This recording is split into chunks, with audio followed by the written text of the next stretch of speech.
Hey guys, and welcome back to my channel. So we are doing the reading wrap up for April of 2024. I only got through 4 books this month, which I'm bummed about, but I had a lot of stuff going on, as I said many times on my channel. So my scheduling was all weird. As I've mentioned before, I'm in the process of opening my own bar, which is awesome. I'm really excited about that. I also went to Canada.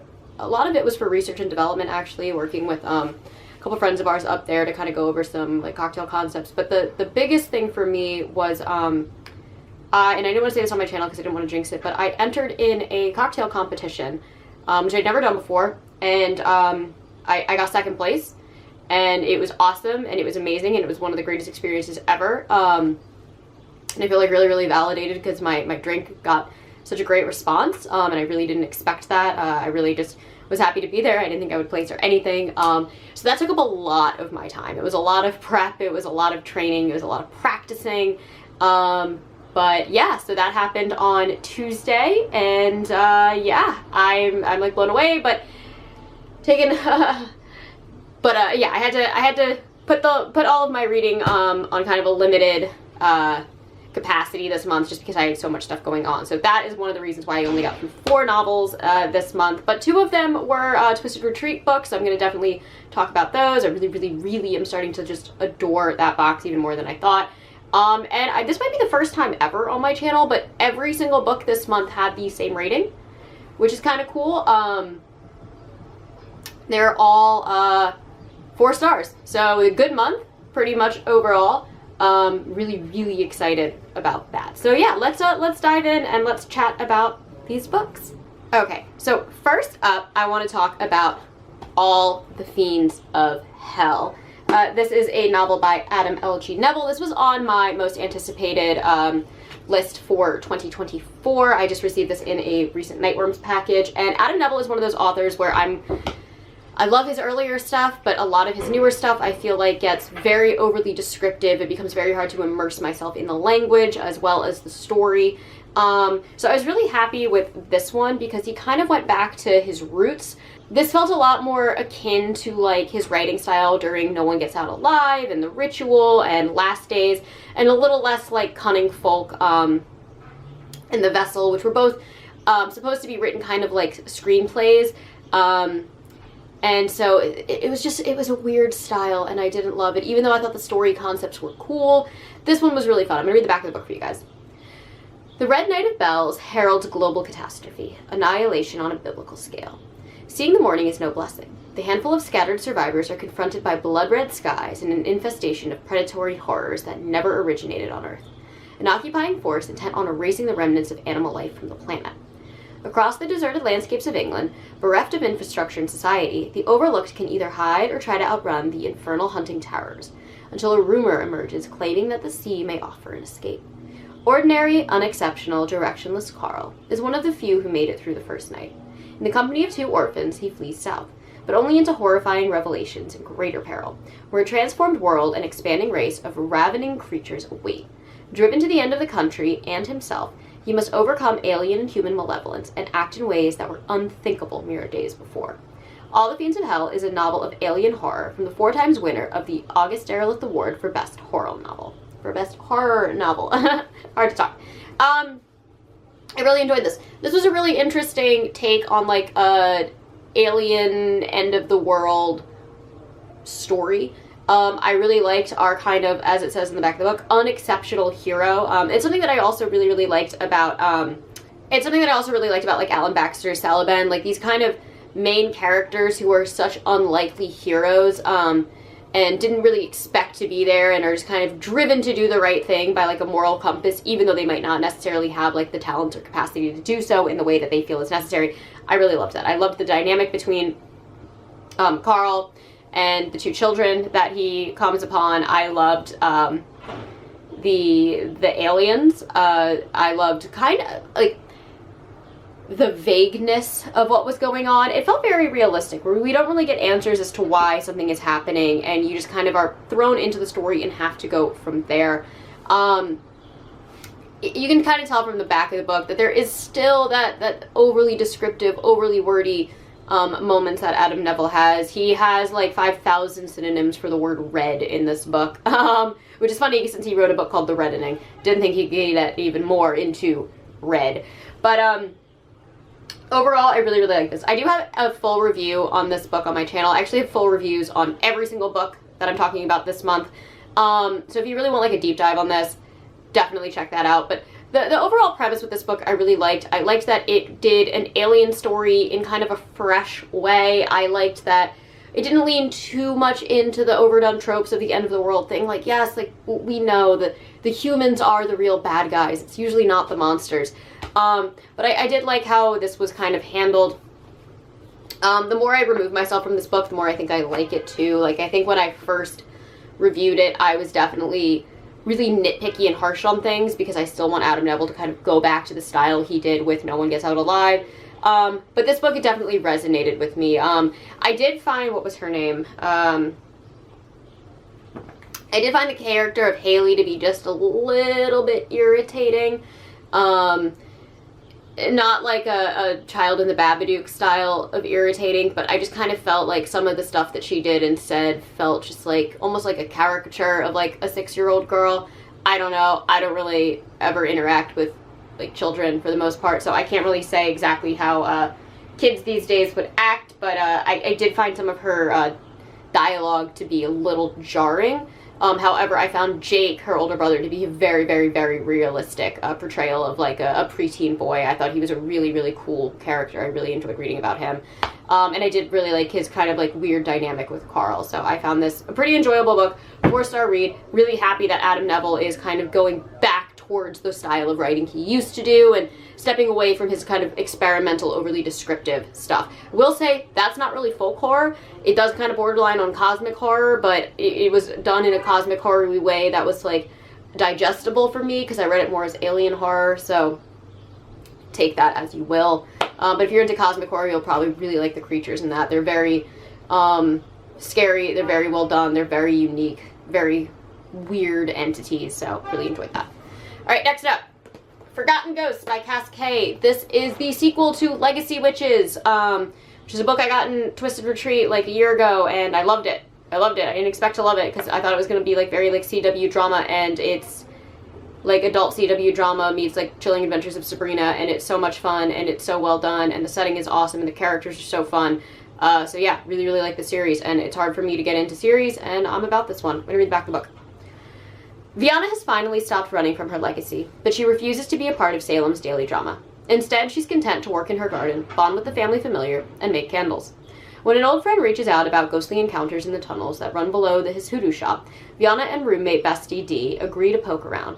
But they're not the only ones on the case. Bossy Detective Elliot insists they combine their efforts despite centuries of mistrust between law enforcement and the craft.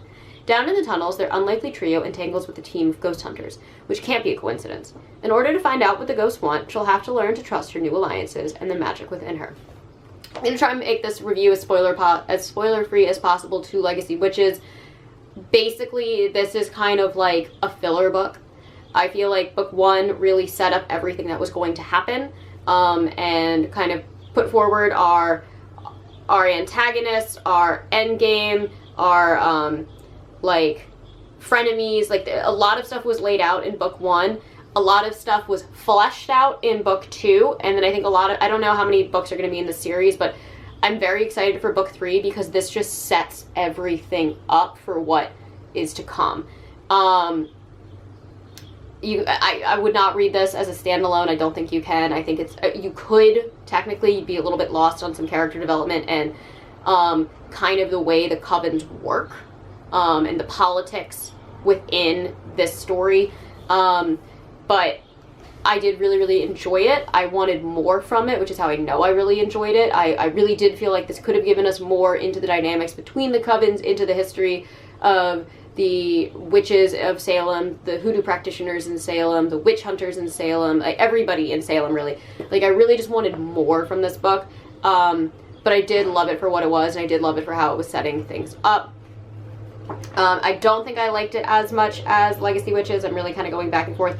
But my favorite characters were kind of a little bit more established because they are now returning. So reading about, I love Dee. I think Dee is such a great character.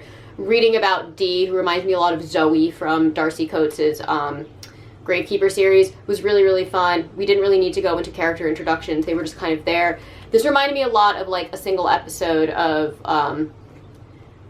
just like great episodic TV. I think I compared it to like the X-Files, where like this is like your Monster of the Week kind of episode. It doesn't really add too much to the overall story of the series, and yet it was still very fun and enjoyable. It's very contained in itself while still building up to the climax. So I really enjoy this. Very spooky, very autumnal, very like Halloween, witchy, cozy horror vibes with some scary scenes in it. Can't wait to read more from Cass K. I'm really impressed with this series. I really didn't expect it to resonate with me as much as it does, and I really enjoy that world and the fictionalized version of Salem that they've created, and the political realms of witchcraft, and I want to know how these covens work, and I want to know how the history of all of these witches came together, and I want to know how familiars work, and just everything. I just want more from this world, and I want more building, and I want more character development. I'm really on board with this series, which is rare for me. Alright, next up. These Things... Oh, we have These Things Linger by Dan Franklin. This is a Twisted Retreat limited edition. This book is beautiful. I mean, it's so pretty. This was released by Cemetery Dance publication. I love Cemetery Dance. It's owned by Richard Chizmar of Chasing the Boogeyman. I will read Becoming the Boogeyman. I'm just trying not to buy it on Amazon, and I keep going to like the Strand and they just like don't have it. But I will read it very, very soon. Currently reading Looking Glass Sound by Catriona Ward, so I'm catching up on some of my 2023 anticipated releases. But I'd never heard of Dan Franklin before, but I love Cemetery Dance, so I was really excited about that. I'm gonna read the inside flap. When Alex Wilson's estranged uncle unexpectedly dies, Alex realizes he would do just about anything to make peace with the man who had raised him as his own. He'd even reach out to the dead. But things more dangerous than ghost haunt his uncle's broken-down trailer and the nearly abandoned one gas station town of Fairhill just beyond. Things that can devour the living and the dead alike, and are all too ready to answer his call. Some parts of our past never really leave us. There are things that don't know how to die. These things linger. Dan Franklin's supernatural thriller, These Things Linger, is a twisting and unforgiving tale of desperation, depression, heritage, and of other hungry, vicious things. I thought the first half of this book was absolutely mind-bogglingly fantastic. I was so invested in it. I was really, really impressed with the angle I thought the book was taking. I thought it was going to be this crazy, like, reckoning with your past, and, like, kind of delving into, like, family ties and those we leave behind kind of thing. And that was really how this book, to me, was being presented. I really thought we were going to get this, like, small-town horror relationship with, a nephew who was raised by his uncle, moved out of that small town, found the love of his life, and, like, kind of forsake the small town because he was, like, kind of embarrassed of his roots. I really thought that was where we were going to be taking the story, and that's how the whole first half of this novel is set up, and the ghost and the rituals and the seances, like, it's all very, like, scary, and it's well done, and it's eerie, and it's got this atmosphere that's just, like, amazing. And it's set in Maryland, and I'm from Maryland originally, so, like, I could see where this was taking place. I knew exactly what this author was talking about. And then it just went in a completely different direction. And that really bummed me out. The story as a whole was still very, very good, but I just felt like the heart and soul of the story, like, we missed out on, because it didn't really tie back to these, like, family ties, to this concept of, like, these things lingering with an individual. I felt like there was a missed chance for a metaphor. I also hated our main character's wife. I found her to just be an awful judgmental person. I didn't like how she was written. I didn't like how disrespectful she was to pretty much everybody. Like, there are moments where she's very, very rude, and I felt that she was a little justified in her rudeness, but then there were other times where she was just mean. And a lot of this story is kind of our main character. What was his name? Alex? Yeah. Our main character, Alex, basically choosing her over everything else from his past. And this book didn't give me a reason why, because I couldn't understand why he liked her. And I felt like the more he hung around her, the more he also kind of took on some of her bad traits. And so the character development for this I found was a little strange. And again, like, I wanted the conclusion to be this kind of like revelation. I wanted it to have depth. I wanted it to have meaning, but it didn't. And then the ending for me, it kind of reminded me of Mr. Lullaby, where it just like ended. Like, we didn't get the answers that we needed. It's not as vague as Mr. Lullaby. Mr. Lullaby kind of just like, it's like they lost the last like 20 minutes of film and production. But I needed more answers from the ending to feel satisfied with the conclusion of the book, and I didn't get that. So I just felt like our main character didn't get his revelations. I feel like the outline of the story, there was so much promise, and it just really missed the mark by stepping away from making our antagonist the correct antagonist, if that makes sense. We have a moment where we think it's going to be this one ghost, and it ends up being another, and I felt no connection, no relation to that other ghost, and I didn't understand the existence of it. Kind of liked the folklore behind it. They tried really hard to kind of flesh that out, or Dan Franklin tried really hard to flesh that out, but it just didn't work. It could have been, in my opinion, so much better. But I loved the writing style. It was really easy to read. I didn't really want to put it down, so I will definitely read more from Dan Franklin, because now I see that like there was so much potential there, and I would love to see that potential actualized in another novel down the line. Okay, last but not least. And again, like I said, I have full in-depth reviews on every single one of these books. But this is Sugarcane by Cassandra Celia. This is also a beautiful Twisted Retreat limited edition. Look at it, it's so shiny and pretty. Trigger warnings, trigger warnings, trigger warnings, trigger warnings. Please check Cassandra Celia's page for the trigger warnings on this book if you're interested in reading it. This is extreme horror. I put it like in between Anya Alborn's brother and like Gone to See the Riverman. Like it's kind of by Triana. It's like in between there. It's like not quite as brutal and like appalling as Gone to See the Riverman, but it's got a lot of similar tones as Brother, and like the final couple scenes of this novel are like gut-wrenchingly gross. So yeah, just be careful of that. I actually have to pull up the synopsis of this book because I don't actually have it in this edition. Like, they didn't put a synopsis on it, just I guess because it's like the leatherbound edition. I really wish they had one in the inside like flap of this book, but they don't. Alright, so what secrets would you keep for the one you love? Dulcie and Kane have been married for years. They're perfect together, unsuspecting and living in their suburban home with friendly neighbors and a satisfying routine. Work, eat, sleep, repeat. Then, Dulcie witnesses the murder of a girl in her own home by the hand of her husband. Her next move seems unspeakable. Cover it up and forget it ever happened. And of course, clean up his mess. She couldn't send her husband and the love of her life to jail. The trouble is, Kane doesn't know about the sacrifice she made or the lengths she continues to go to keep his terrible habit hidden from everyone around them. Dulcie isn't interested in him finding out either. Secrets are dangerous. While he keeps his second life a mystery to her, she keeps her cleanup act hidden from him. Too bad she's now tied up in her basement. Too bad Kane decided that she was next. That was good timing. This book was great. One of my biggest complaints is that I do wish that there was just a little bit more. And again, my complaints get very, very nitpicky, and I go very in-depth on them in my overall review, but I found this to be such an amazing critique on, like, amazing is the wrong word. This was a very, very well done kind of exploration into the mind of an abuse victim. And I thought it was handled very well. I thought it was very pro-feminist. I thought it was done in a way that balanced kind of very, very serious, heavy, dark topics with these moments of, like, lighthearted humor to kind of lift you back up from how bleak this book was. It was very well balanced, so it was very, very manageable. Very, very short read. I feel like it could have been expanded. I feel like it could have been expanded a little bit because I definitely wanted a little bit more. But I loved the focus of the story being primarily inside of the mind of one of our victims. And her kind of almost like Stockholm Syndrome-y rationalization of why she is doing the things she is doing, even though she is the one who is also getting hurt. Dulcie is definitely a very morally gray character, and I really liked that as well, because for this book to work, we can't just have good characters. We have to have people who kind of devolve into